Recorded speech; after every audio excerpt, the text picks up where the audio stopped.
Everybody, Petra here. Welcome to the workshop on powering up your reinforcers.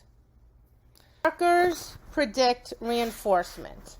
So if I want my dog to get the most out of the reinforcement, that piece that comes before must be very clear. That's the marker. So each to sit down and have a clear hierarchy in your head of what reinforcers are the most meaningful to your dog and the least meaningful to your dog. Dogs are different. So the source of the reinforcer influences behavior, meaning where is the food coming from? Your right pocket